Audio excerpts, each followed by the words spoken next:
अ, आप सभी लोगों का फिर से सीपी स्मार्ट क्लासेस में स्वागत है। मैं DP Singh computer science faculty के रूप में आपके सामने उपस्थित हुआ हूँ।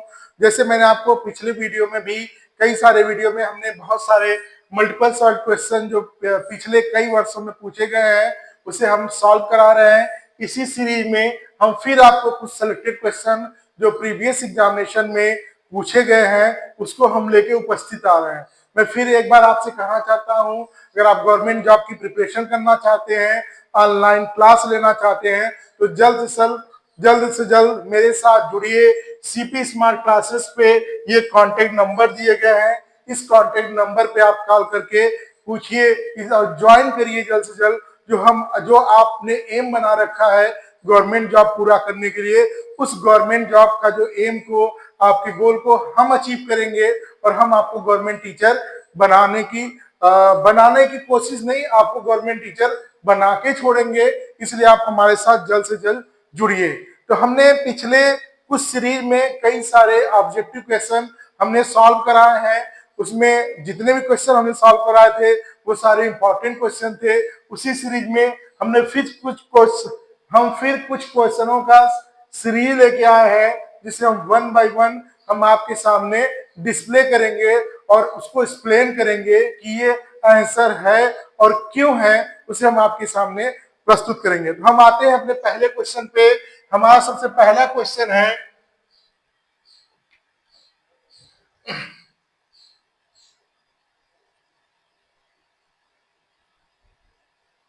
हमारा सबसे पहला क्वेश्चन, निम्नलिखित में से कौन सी तकनीक कंप्यूटर संचार की शुरुआत को चिन्हित करती है? भाई, कंप्यूटर संचार की शुरुआत कहां से हुआ था? तो कंप्यूटर संचार की शुरुआत को चिन्हित करती है कि भाई यहीं से कंप्यूटर की शुरुआत हुआ था। उपयोगकर्ता पर्यावरण, बैच पर्यावरण, समय साझाकरण, उपयुक्त में से एक से अधिक, उपयुक्त में से कोई नहीं। तो जो इसका करेक्ट आंसर है समय साझाकरण, मतलब टाइम शेयरिंग। जो टाइम शेयरिंग था, टाइम शेयरिंग ही ऐसी तकनीक थी जो संचार की शुरुआत को चिन्हित करती है। क्योंकि टाइम शेयरिंग होता क्या है? टाइम शेयरिंग क्या होता है कि एक ही समय पे कई उपयोगकर्ताओं को सेवाएं प्रदान करने के लिए सक्षम बनाती है।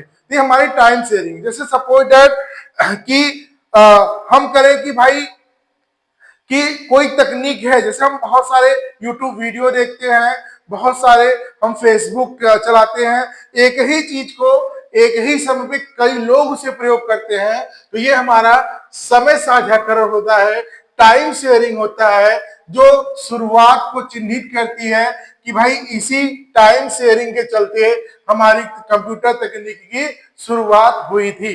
अब हम अपने नेक्स्ट क्वेश्चन में आते हैं, जो आपके लिए लाए हैं नेक्स्ट क्वेश्चन। जो ये भी क्वेश्चन बहुत सारे प्रीवियस एग्जामिनेशन में पूछे गए हैं कि स्ट्रक्चर कोड लिखने के लिए कौन सी भाषा बेहतर है। देखिए, हमने बताया ये सारी प्रोग्रामिंग लैंग्वेज है। पास्कल प्रोग्रामिंग लैंग्वेज है, फोर्टान प्रोग्रामिंग लैंग्वेज है, बेसिक प्रोग्रामिंग लैंग्वेज है, उपयुक्त में से एक से अधिक, उपयुक्त में से कोई नहीं। ये तीनों तो हमारी प्रोग्रामिंग लैंग्वेज ही है। तीनों प्रोग्रामिंग लैंग्वेज है, पास्कल भी है, फोर्टान भी है, बेसिक है। लेकिन जो हमारा पास्कल है, ये पास्कल जो है, जब हम स्ट्रक्चर कोड लिखते हैं, अगर हमें स्ट्रक्चर कोड लिखना है तो हमें पास्कल का प्रयोग करना चाहिए। पास्कल जो हमारी प्रोग्रामिंग लैंग्वेज है, ये फोर्टान से बेहतर है, बेसिक से बेहतर है। क्योंकि जब हम पास्कल का प्रयोग करते हैं, ये साफ कोड मॉड्यूल प्रोग्रामिंग को बढ़ावा देती है। अगर हमें कोई क्लियर कोडिंग करना है, अगर हमें मॉड्यूल प्रोग्रामिंग करना है, तो हमें पास्कल का प्रयोग करना चाहिए। ये एक स्ट्रक्चर कोड लिखने की सबसे बेहतरीन भाषा है, जो स्ट्रक्चरल प्रोग्रामिंग लैंग्वेज को हम लिखते हैं। एक प्रोग्रामिंग लैंग्वेज आप जानते हो ऑब्जेक्ट ओरिएंटेड प्रोग्रामिंग लैंग्वेज होती है, जो हमारी C++ है, जावा है, पाइथन है। ये हमारे ऑब्जेक्ट ओरिएंटेड प्रोग्रामिंग लैंग्वेज होती है, और एक हमारी स्ट्रक्चर कोड होते हैं। तो जो इसका आंसर हमारा पास्कल है।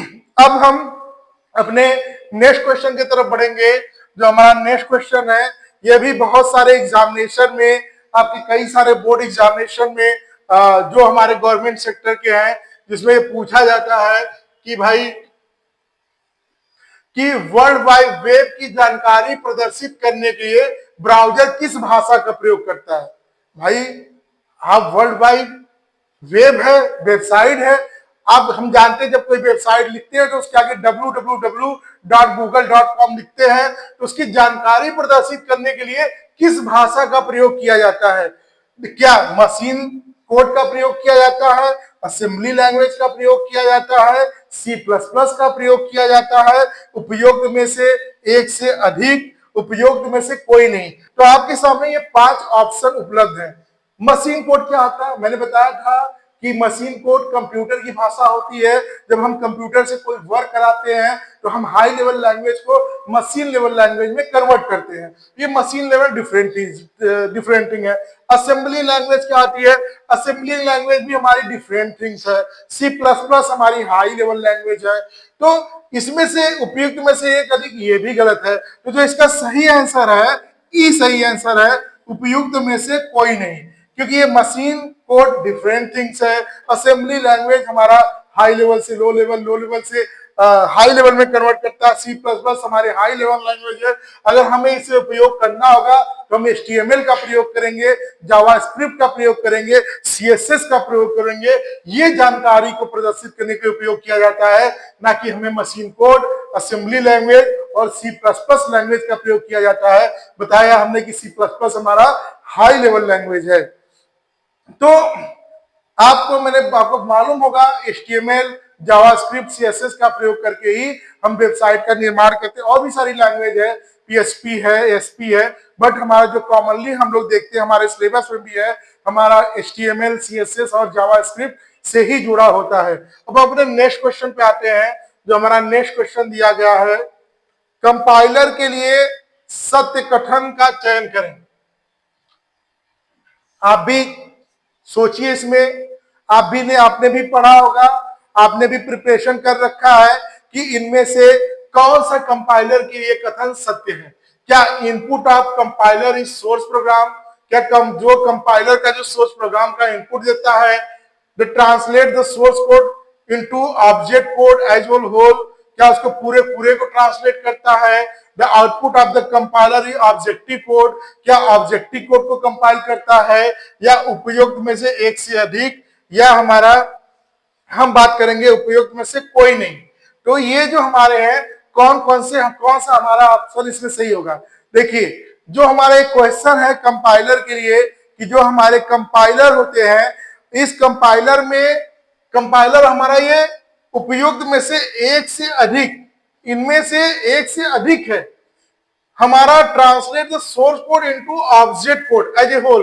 कंपाइलर इंटरप्रेटर क्या होता है, इंटरप्रेटर क्या होता है, इंटरप्रेटर जो हाई लेवल लैंग्वेज होते हैं, जो हमारे ऑब्जेक्ट कोड होते हैं, जो हमारे ऑब्जेक्ट कोड को जो हमारे जो देखिए जो सोर्स कोड को ऑब्जेक्ट कोड में होल्ड करता है, जो हमारे हाई लेवल लैंग्वेज में प्रोग्रामिंग होती है उसे सोर्स कोड कहते हैं। जो मशीन में कन्वर्ट होता है उसे ऑब्जेक्ट कोड कहते हैं। तो ये क्या करता है, इंटरप्रेटर क्या करता है, पूरे कोडिंग को 1 बाय 1 लाइन कन्वर्ट करता है।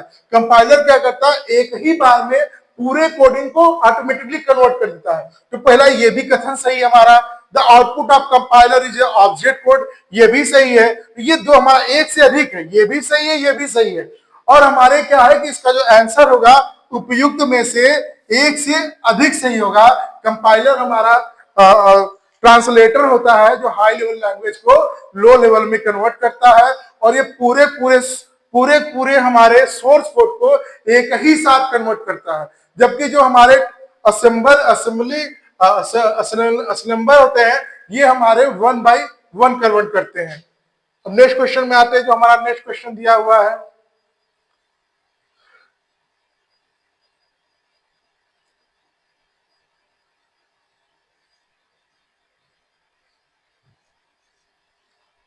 फिलिंग ब्लैंक स्पेस दिया है, का उपयोग प्रक्रियाओं को स्थानांतरित करने के लिए किया जाता है ताकि वो सन्निहित और सभी मुक्त मेमोरी एक ब्लॉक में हो सके।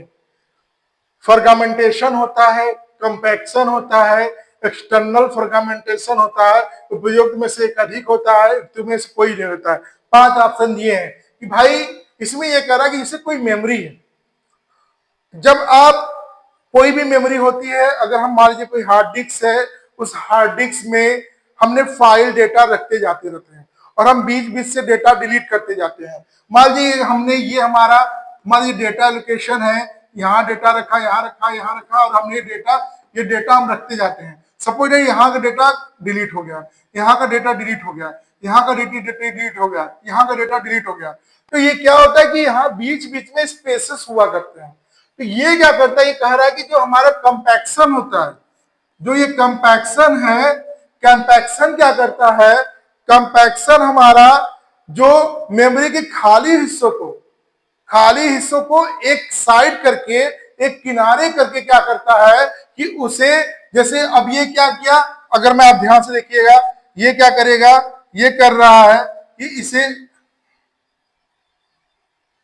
ये क्या किया, इसे डिलीट किया, ये क्या किया, इसे डिलीट किया, ये रहेगा, इसे डिलीट किया, इसे डिलीट किया। ठीक है, मैं फिर से आता हूं, ये डेटा बचा हुआ है, ये डेटा बचा हुआ है, ये डेटा बचा हुआ है। अब क्या करेगा, हम देखिए 1 2 3 4 5 डेटा बचा हुआ है।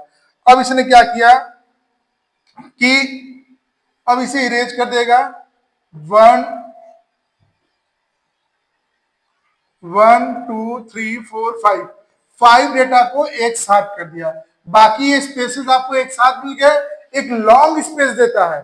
जो 20 के डेटा रिमूव होते हैं उसके स्पेसेस को हम कंप्रेशन करके कंपैक्शन करके उसे सारे डेटा को एक साइड करके हम एक लॉन्ग स्पेसेस प्रोवाइड करता है। ये वर्क हमारा कंपैक्शन करता है। ये क्वेश्चन कई बार पूछा जाता है, लोग कंफ्यूज हो जाते हैं क्योंकि फर्मेंटेशन और कंपैक्शन से उन्हें कंफ्यूजन होता है, बट इसका करेक्ट आंसर हमारा कंपैक्शन होता है। अब हम अपने नेक्स्ट क्वेश्चन में आते हैं।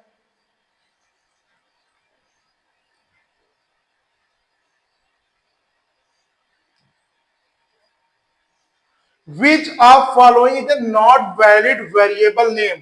Most programming language। देखिए, वेरिएबल नेमिंग, वेरिएबल मैंने क्या बताया, जब हम कोई प्रोग्राम बनाते हैं उस प्रोग्राम में हम एक वेरिएबल डिफाइन करते हैं और उस वेरिएबल को हम वैल्यू असाइन करते हैं। तो हम ऐसा नहीं कि हम कोई भी वेरिएबल नेम दे सकते हैं, उसके कुछ रूल्स होते हैं। जैसे कुछ कीवर्ड्स होते हैं जो प्री डिफाइंड कीवर्ड्स होते हैं, जो प्रोग्रामिंग में यूज किए जाते हैं, उसको आप नहीं बना सकते वेरिएबल। और अगर हम बना भी रहे हैं तो वहां पे कुछ लॉजिकल होता है जिसका हम प्रयोग नहीं कर सकते कि भाई हमें ये चीज ध्यान देना होता है कि हमें इसका प्रयोग नहीं करना है। जैसे इसका ए में दिया है माई वेरिएबल, ठीक है, बी में दिया है 1 2 3 variable, underscore my variable, more than one of above, none of the above. देखिए माई वेरिएबल, आप स्मॉल लेटर से वेरिएबल बना सकते हो, आप अंडरस्कोर माई वेरिएबल बना सकते हो, लेकिन कभी भी आप जब वेरिएबल नेम डिफाइन करेंगे तो नंबर से शुरुआत नहीं कर सकते। आपको वेरिएबल बनाते वक्त ध्यान देना होगा कि जो भी वेरिएबल हम बनेगा, अगर हम वेरिएबल का नाम जैसे बनाना है वेरिएबल ए, ये ए सही है, आप A12 सही है, A13 0 सही है, लेकिन अगर आप उसको 1A कर दिए तो ये नॉट वैलिड है, क्योंकि किसी भी वेरिएबल की जो नाम होती है वो नंबर से शुरुआत नहीं होता है। आप बिना नंबर, अगर आपने नंबर से शुरुआत किया है तो हमारा इनवैलिड वेरिएबल होता है। तो जब भी आप वेरिएबल डिफाइन करें आपको नंबर का प्रयोग नहीं करना होगा, आपको बिना नंबर का ही शुरुआत करना होगा।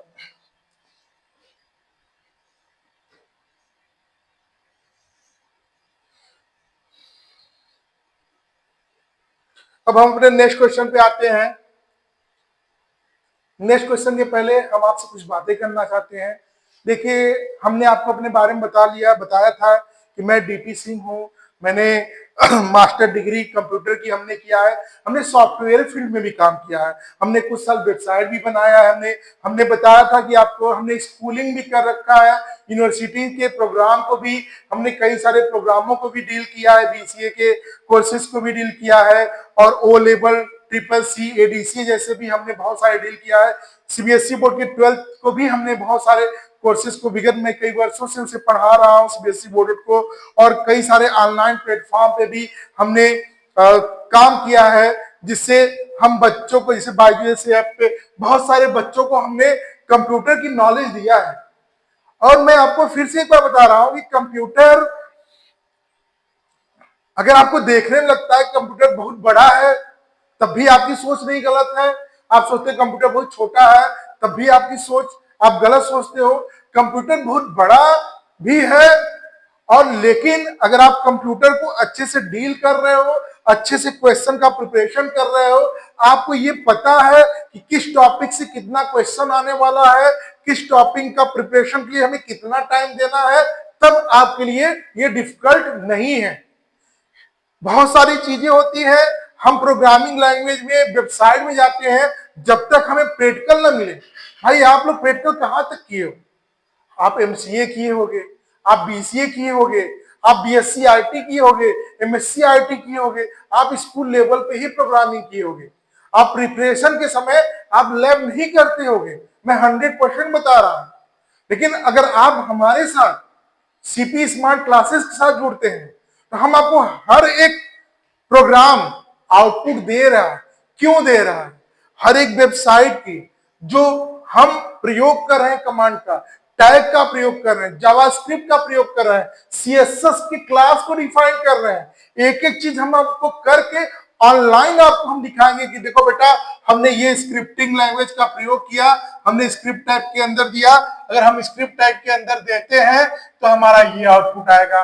हम सीएसएस में स्टाइल देते हैं तो हमारा ये आउटपुट आएगा। तो ये सारी चीजें हम एक एक करके आपको लैब में बारीकी से बारीकी कमियों को भी हम उजागर करेंगे, जिससे आपका हर एक कॉन्सेप्ट क्लियर हो।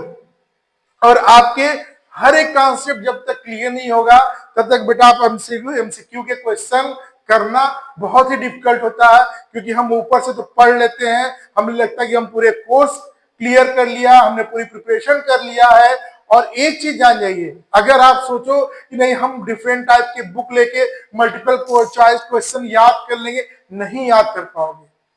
आप छोटा सा एग्जामिनेशन जाके देखिए, ट्रिपल सी का, वो लेवल का, एवरी टाइम न्यू क्वेश्चन आते हैं, एवरी टाइम न्यू क्वेश्चन आते हैं, और कोई न्यू नहीं रहते।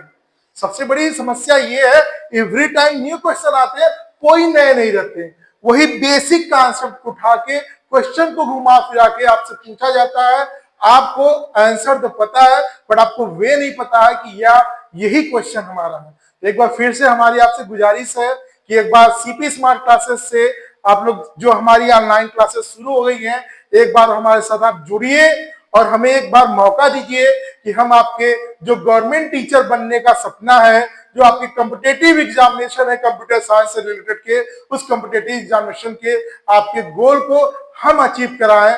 और हमने बताया था पिछले वीडियो में कि हम आपके सारथी बनेंगे, और सारथी बनके हम आपकी जो ये एग्जामिनेशन का महाभारत है, इसमें हम आपको विजयी बनाएंगे। तो अब हम अपने नेक्स्ट क्वेश्चन पे आते हैं। हमारा नेक्स्ट क्वेश्चन है, नेक्स्ट क्वेश्चन हमारा है कि secondary memory is the long term store A program data while the main memory hold a program and the data currently use what kind of organization in this? Answer is a physical, answer is a logical, answer is a structure, answer is a more than one above, answer is a none of the above. अब बताइए इसमें से कौन सा answer सही है? ये क्या कह रहा है बेटा? भाई हमारा जो सेकेंडरी मेमोरी है, जैसे सेकेंडरी मेमोरी हमारी हार्ड डिस्क है, हार्ड डिस्क है, और जो हमारी मेन मेमोरी रैम है, इन दोनों के बीच कौन सा रिलेशनशिप स्थापित होता है? भाई हम तो रैम में वर्क कर रहे हैं ना, रैम में तो हमने बनाया, फाइल बनाया, रैम में हमने मैंगो बनाया पेंट में जाके, और हम जाके हार्ड डिस्क में सेव कर ले रहे हैं। भाई कौन सा रिलेशनशिप है? रिलेशनशिप फिजिकल है, लॉजिकल, स्ट्रक्चर? भाई फिजिकल है ना, भौतिक रिलेशनशिप है। भाई एक दूसरे से सब जुड़े हुए हैं, जुड़े हुए तभी तो बना रहे हैं, रैम पे सेव कर रहे हैं हार्ड डिस्क में। तो जो इसका आंसर है ए है, फिजिकल रिलेशनशिप है। फिजिकल रिलेशनशिप से हमने रैम को, हार्ड डिस्क को अटैचमेंट कर रखा है कि वो हमारा उससे जुड़ रहा है। तो जो इसका आंसर होगा वो हमारा फिजिकल आंसर है, जिससे हम क्या करेंगे कि जो हमारी रैम है, हार्ड डिस्क से हम उसे जोड़ेंगे। अब हम आते हैं अपने नेक्स्ट क्वेश्चन पे, जो हमारा नेक्स्ट क्वेश्चन है, if the semicolon is a not use, ध्यान सुनिएगा, if a semicolon is a not use the end of statement what message will be display C plus plus.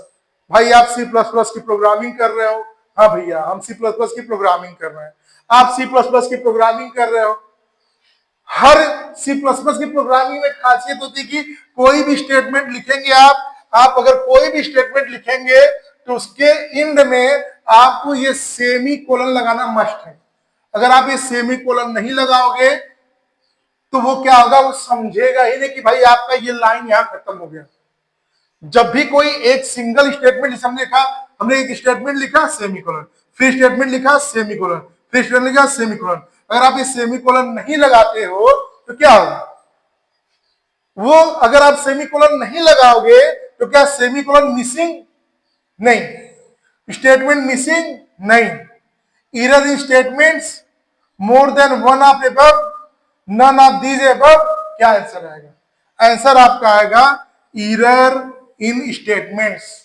जो आपका स्टेटमेंट्स है, उस जो आपने वो कोडिंग लिखा है, जिस लाइन में आपने कोडिंग लिखा है उस लाइन की कोडिंग का एरर है, वो शो करेगा मैसेज एरर इन स्टेटमेंट, क्योंकि आपने भाई जो आप जिस लाइन के अंत में एंड में आपने सेविंग कॉलन को लगाना भूल गए, तो हमारा मैसेज क्या डिस्प्ले होगा आउटपुट में कि एरर इन स्टेटमेंट। अगर आपको मैसेज होता है कि एरर इन स्टेटमेंट तो आप समझेंगे कि भाई आपके प्रोग्राम में सेमीकोलन मिस है। अब हम अपने नेक्स्ट क्वेश्चन में आते हैं, जो हमारा नेक्स्ट क्वेश्चन है, ध्यान से पढ़िएगा, बहुत इंपॉर्टेंट क्वेश्चन है ये। प्रीवियस के मैं कई सेट पे रिसर्च किया, ये जो क्वेश्चन है डिफरेंट बोर्ड में, राजस्थान में भी पूछा गया है, बिहार में भी पूछा गया है, नवोदय में भी पूछा गया है, तो कई जगह ये क्वेश्चन पूछे गए हैं। A set of libraries that provides programmatically access to some kind of graphics 2D function। भैया पहली बात तो जान लो 2D क्या है, बहुत बच्चे कंफ्यूज होते हैं, सर ये 2D क्या है, 3D क्या है, कुछ समझ में आया? 2D क्या है, 3D क्या है? 2 डायमेंशन, 3 डायमेंशन। बेटा देखो, ये मैं आपको अपना हाथ दिखा रहा हूं ना, मेरा हाथ है, मान लो ये हाथ है, ये दिखा आपको, ये दिखा। जब किसी चीज को हम 2 एंगल से देखते हैं, फर्स्ट एंगल, बिलो एंगल, ये 2D है। जब किसी चीज को 2 एंगल से देखते हैं, अगर किसी चीज को, जैसे मैंने एक बॉक्स बनाया, ये 2D है, लेकिन इसी बॉक्स को, यहाँ पे साफ नहीं आ रहा, इसी बॉक्स को हमने ऐसे बनाया, ये बॉक्स है एक व्यू, फिर हमारा ये व्यू, फिर हमारा ये व्यू, फिर हमारा ये व्यू। अब इसका एक पोर्शन ये दिख रहा है, एक पोर्शन ये दिख रहा है, एक पोर्शन ये 3D होता है। तो जो हम देखते हैं हमारा कि किसी चीज को 3 एंगल से देखते हैं तो 3 डायमेंशन होता है, किसी चीज को 2 एंगल से देखते हैं तो हमारा 2 डायमेंशन होता है। जैसे मुझे अभी मैं क्लास ले रहा था, एक बच्चे ने कहा सर ये 3G क्या होता है, 2G क्या होता है, 4G क्या होता है। हमने कहा वाह बेटा, मतलब सिम तो 4G का चला रहे हो और तुम्हें पता नहीं कि 4G क्या होता है। हमने कहा ये जनरेशन है, पहले 2G की सिम हुआ करती, सेकेंड जनरेशन की सिम थी, हम 4G को यूज कर रहे हैं। भाई जनरेशन माने होता क्या, आप कंप्यूटर की भी डिफिनेशन पर 5 प्रकार की जनरेशन होते हैं, 5 टाइप की जनरेशन होते हैं, first generation, second generation, third generation, fourth generation, fifth generation. जब एक पीढ़ी से किसी दूसरी पीढ़ी में जाते हैं, भाई हमारे दादा थे, दादा से हमारे पापा हुए, एक जनरेशन, हमारे पापा से मैं हुआ, एक जनरेशन, हमारे से हमारा बेटा हुआ, चौथा जनरेशन, हमारे बेटे से भी बच्चे होंगे फ्यूचर, वो 5th जनरेशन है।